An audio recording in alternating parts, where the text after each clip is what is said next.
फिर से स्वागत है, अभिनंदन है आप सभी का। आज के हमारे कार्यक्रम में हम लोग बात करेंगे आषाढ़ पूर्णिमा यानी गुरु पूर्णिमा की।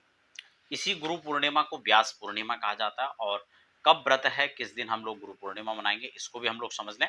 और व्रत किस दिन करेंगे, थोड़ा इसको भी स्पष्ट कर लेते हैं। व्यास पूर्णिमा क्यों मनाई जाती है, क्यों गुरु पूर्णिमा मनाई जाती है, व्यास पूर्णिमा इसका नाम क्यों है, इसको भी हम लोग थोड़ा समझ लेंगे।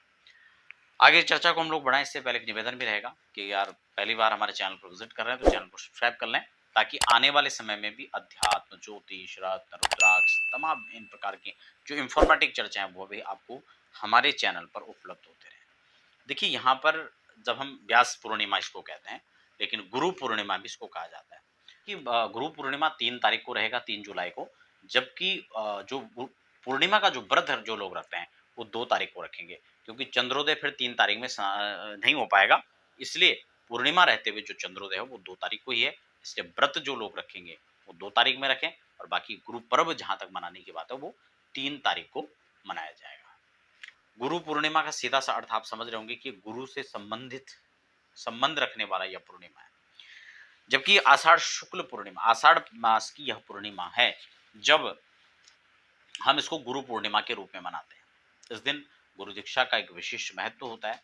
जीवन में गुरु बिन भवनिधि तरहि न कोई, ये बाबा तुलसी की पंक्तियां हैं कि जीवन में गुरु के बिना कोई भव निधि को पार नहीं कर सकता है।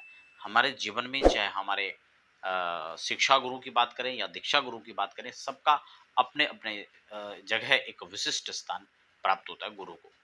लेकिन व्यास पूर्णिमा, क्योंकि व्यास वेद व्यास जी का जो जन्म है वह जन्म दिवस के रूप में भी व्यास पूर्णिमा को मनाया जाता है। और खास बात यह भी है कि वो भी हम देखें तो हम सबके गुरु हैं। वैसे तो वेदों का विभाजक जो है वेद व्यास जी को माना जाता है, लेकिन यहाँ पर वेद तो स्वयंभू है। और एक वेद होने के बाद चतुर्वेद का जो है विभाजन किया गया। 4 वेद से फिर उपवेद, अपवेद, इस तरह प्रकार से उनका विभाजन हुआ, अलग अलग संहिताएं बनी। और फिर स्मृतियां हैं, पुराण हैं, तो ये उनका व्याख्यान जो है विस्तार हुआ। तो कुल मिलाकर के व्यास पूर्णिमा इसीलिए हम लोग उसको कहते हैं क्योंकि वेद व्यास जी का जन्म, और फिर उन्होंने जो आपके लिए विस्तार किया है, जो आपके लिए सहज किया उन सब चीजों को, इसलिए वो भी एक गुरु है। इस रूप में गुरु पूर्णिमा हम लोग मनाते हैं। अपने जीवन में अगर आपने गुरु धारण किया हुआ है और तो आपको गुरुओं के पास जाकर के उनका पूजन अर्चन करना चाहिए। और अगर ऐसा संभव नहीं हो पाता है तब आप अपने घर में भी उनके स्वरूप को प्रणाम कर सकते हैं, वंदन कर सकते हैं।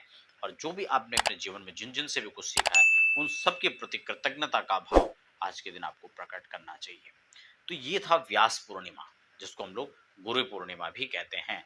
व्यास जी का आप अगर आपने वज्रिकाश्रम आप लोग गए होंगे तो जो सरस्वती नदी का तट है और उसके बिल्कुल दाएं भाग में अगर आपने देखा होगा, जब आप लोग गए होंगे माणा गांव में, बद्रीनाथ से 3 किलोमीटर आगे पड़ता है, वहां पर आज भी व्यास गुफा स्थित है। और वहां इस दिन जाकर के लोग इस कथा को श्रवण करते हैं, वेद व्यास जी की नाना प्रकार के उनके चरित्रों के बारे में और पुराणों के बारे में, श्रीमद् भागवत के बारे में वहां पर श्रवण करते हैं।